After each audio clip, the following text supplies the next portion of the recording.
So, since when did criticism become racism? And do we now live in a country where you can't critique someone of a different race or gender or sexual persuasion without being accused of being racist or sexist or homophobic? To me, one of the most disturbing narratives to emerge this week over the coverage of Harry and Meghan's exit from the United Kingdom is an acceptance among the left-wing haters in this country and the US media that Britain is somehow racist. Well, I take strong issue with that. We are one of the least racist countries in the world, and we welcomed Meghan to our royal family so positively. We heralded her as a future change agent in the royal family. It's just such a shame that she ended up hating the UK within 18 months and has decided to pack her bags. What do you think? 0344 499 1000. Has the coverage of Meghan Markle, when she was a mere commoner, or now the Duchess of Sussex, been racist? 0344 499 1000. You can text me at 7222 or tweet at Talk Radio.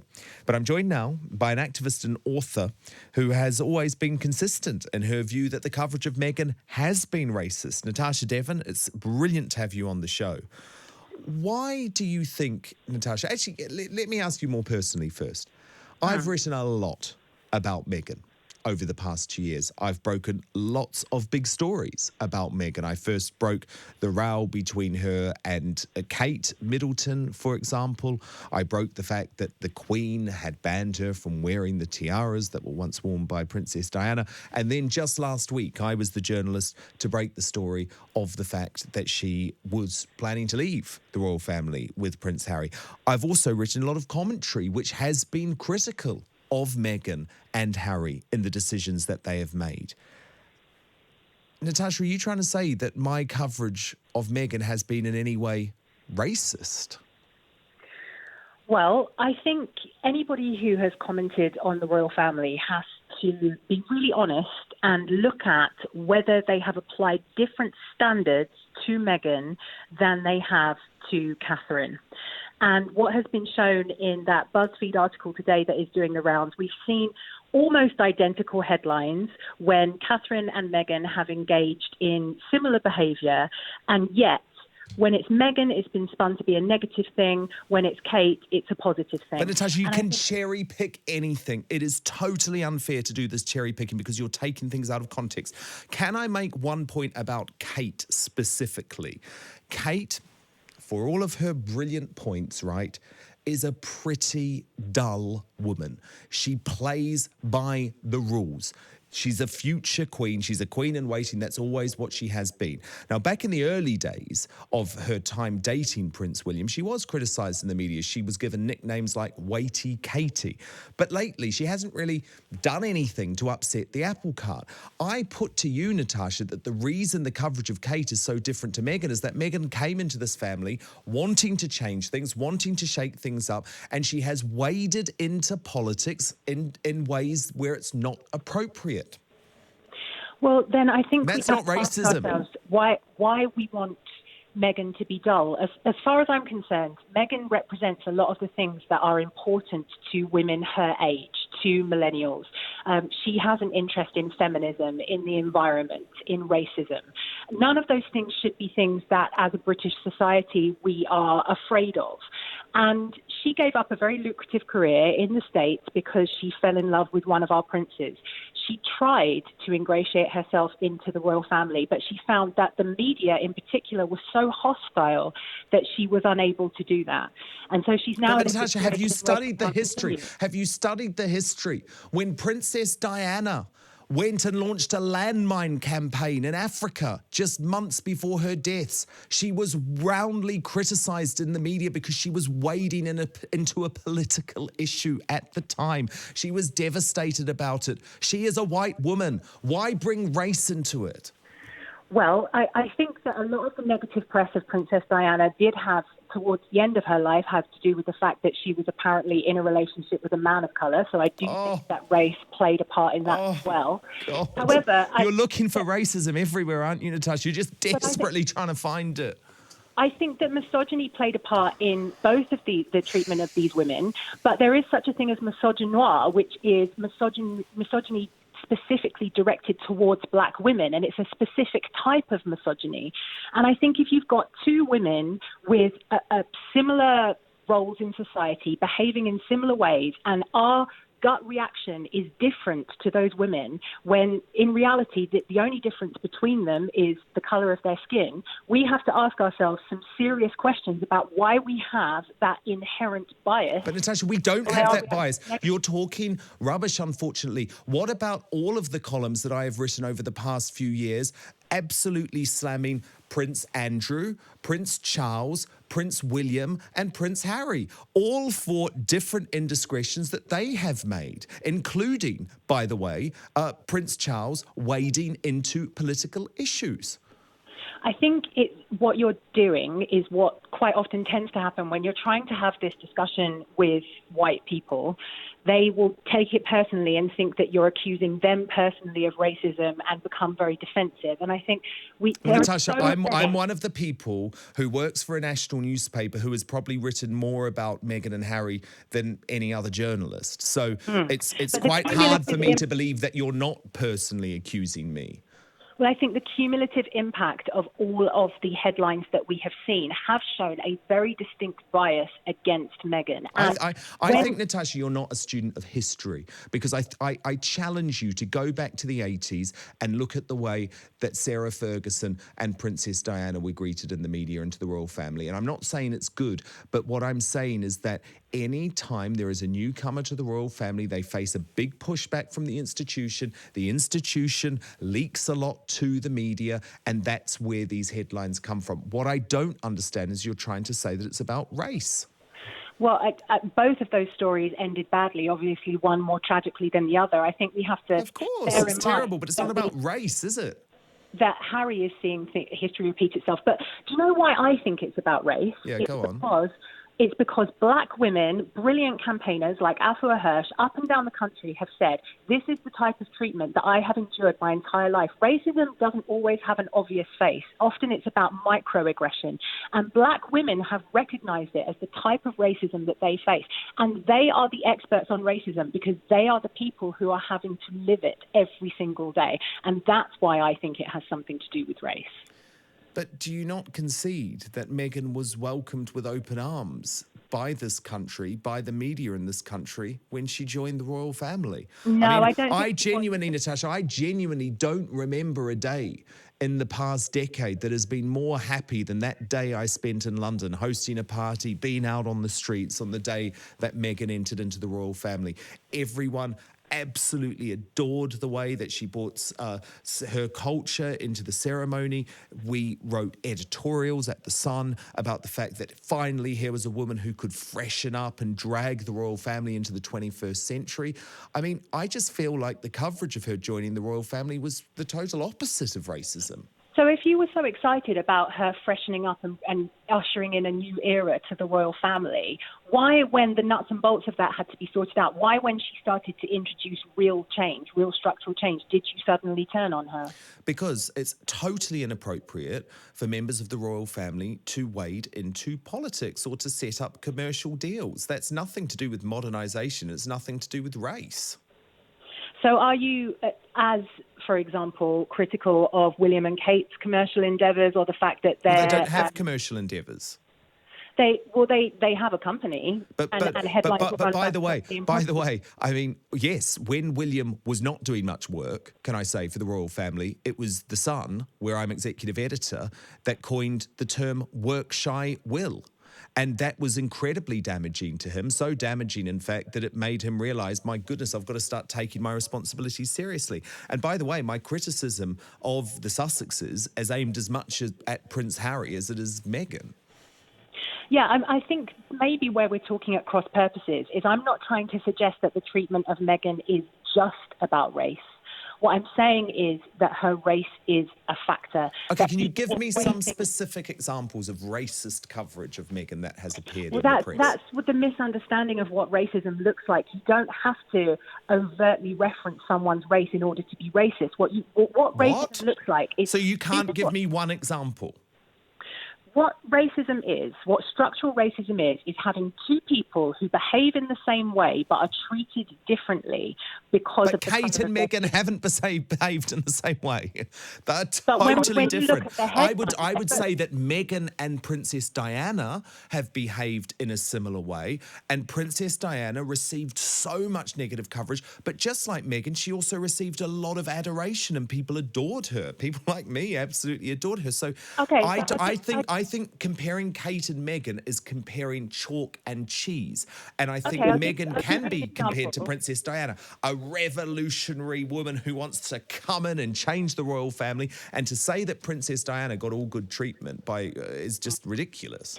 No, I'm not saying that. Again, it's taking it to the extreme. I wonder what coverage I wonder if Princess Diana would even have been in the royal family if she was a woman of colour. But we're digressing. So you asked for an example. Both Kate and Meghan have a penchant for avocados.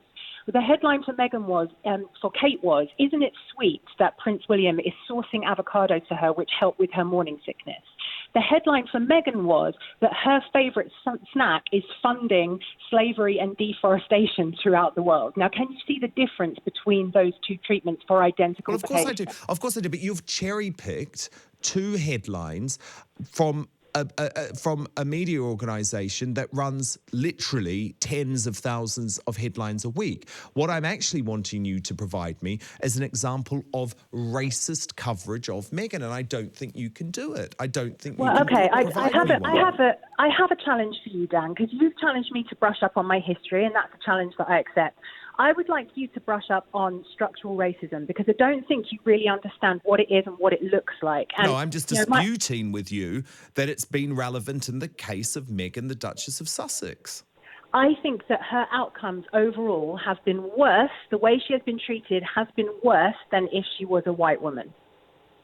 I totally disagree. You're free to disagree, but that is based on listening to black women and their experiences and also knowing something about structural racism. That's why I believe But then what you're saying, and this is where, Natasha, I really think you've got to think long and hard about what you're saying. What you're saying is that anyone who is not BAME cannot criticise Meghan without being structurally racist. No, that's not what I'm saying. I'm Well, saying that is what you're saying, because I'm telling you, hand on heart, my coverage of Meghan, any negative coverage of Meghan, has been based on things which I feel she deserves to be criticised on. Just like I make those same decisions on a daily basis about Prince Charles, about Prince Harry, about Prince William, and I can point to hundreds of examples where I've treated members of the royal family in a tough way in my columns or in my reporting. And it's nothing to do with race. But yet you're saying that the coverage of Meghan is structurally racist. So your radio show today is what, 3 hours long? Yes. And you're dedicating an hour of it to talking about Meghan. How much Harry.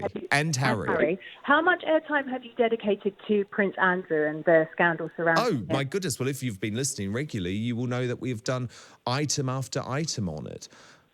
So we've devoted a huge amount of time to it. And if you look at the amount of time that the British media has devoted to coverage of Sarah Ferguson's indiscretions over the years, Princess Diana's indiscretions over the years, Sophie Wessex's indiscretions over the years, I mean, it's totally bonkers if you're trying to say here that members of the royal family haven't previously had acres of coverage for doing things wrong. And by the way, Prince Andrew was one of the most, if not the most, written about story in the British media last year.